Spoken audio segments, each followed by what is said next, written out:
Hey everyone, welcome back to my YouTube channel. My name is Daniel and we will be continuing with my recaps of my 2022 August Open tournament. This is my round 2 game, and in this game I'm actually playing a Grandmaster, so hopefully this game bodes well for me. So I'm playing black, and let's take a look at what happened. My opponent opens with e4. I open with my trusty Sicilian. My opponent goes for the Alapin variation with c3. This is all stuff I prepared for. And then h3, bishop h5, keeping some pressure here on this diagonal. c4, attacking my queen. Here I drop back to d7. And then here my opponent gets aggressive with d5. Here I find a nice move, bishop takes f3. Bishop takes f3 is actually the only move that somewhat garners around equality. E takes d5 also works as well, but I prefer bishop takes f3. Idea with bishop takes f3 is that I remove this knight from the board, so that, just to mention, there is no d takes c because I play bishop takes c, and I'm actually up a pawn with a lot of compensation. And here after takes back, which is what my opponent played. Here after takes, whatever piece my opponent takes with, I can always play knight to d4. Knight to d4, and this is why bishop takes f3 was useful, because now that the knight on f3 is removed from the board, there is no knight to contest my knight on d4. So this knight ends up being really strong, as you'll see here. After castles, I am lacking some development on the king side. I don't want to castle queen side. I've already moved the c pawn, so that wouldn't be safe for me. As well, considering there's maybe d6, the queen comes out at some point. There's some nasty ideas here, so I don't want to castle queen side. Here I calculate that I have enough time to get my pieces developed. Knight f6, rook e1, then there's bishop e7, so there's nothing there. Knight to c3. The other threat with knight f6 was that I have knight takes f3 and then takes on d5. Here I play bishop e7, bishop d3, challenging this knight. And here I take, queen takes, and then after castles, my position is relatively okay. And then here my opponent plays rook a2 d1 to challenge this pawn here on, to support this pawn on d5.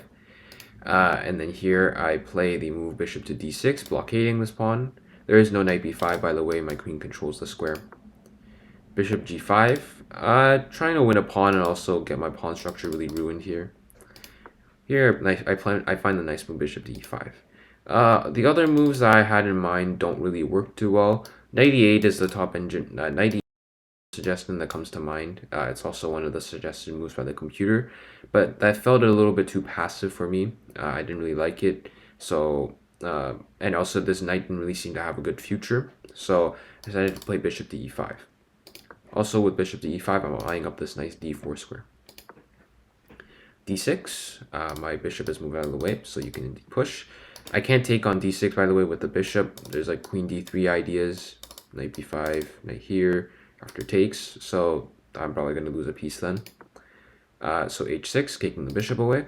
After bishop moves, I swing my rook over to e8, get the open file. Rook f to e8, trying to contest my rook here. Here I play bishop to d4. Actually, after bishop to d4, I was worried there was rook takes d4 ideas here. But after c takes d4, I believe my position is okay. Oh, right, there is also... this is actually why I also played bishop to d4. I completely forgot this, but after rook here, I simply have rook takes here. Because the rook that was previously defending is now gone, so I can take here first, and then I can take back, and then I'm completely winning. And then here you can't, and then here if you take here first, then I can play rook takes e8, you can't take here, I take back simply and I'm completely fine. So after bishop to d4, my opponent plays bishop g3, defending this pawn. Here I take, and after rook to e8, we actually agreed to a draw. Well, I'm happy with the draw, obviously. It's against the Grandmaster, so I'm not complaining about it. Also, this is one of the first times I'm playing a Grandmaster, so I kind of took the draw really quickly, didn't really think too much about it. Also, this bishop being here, supporting this d6 pawn, I didn't really like the long-term ideas my opponent has. d7 might be weak, there's knight b5. Basically, queenside play is really strong here. I do have some counterplay maybe with these pawns being a bit tender, but I didn't really like my position. It was kind of passive, so here I agreed to a draw. So in general, still a pretty good result again against the Grandmaster, and I'm not complaining. So so far in this tournament, I am 1.5 out of 2, and we'll see what happens in my round 3 game. Thanks for watching.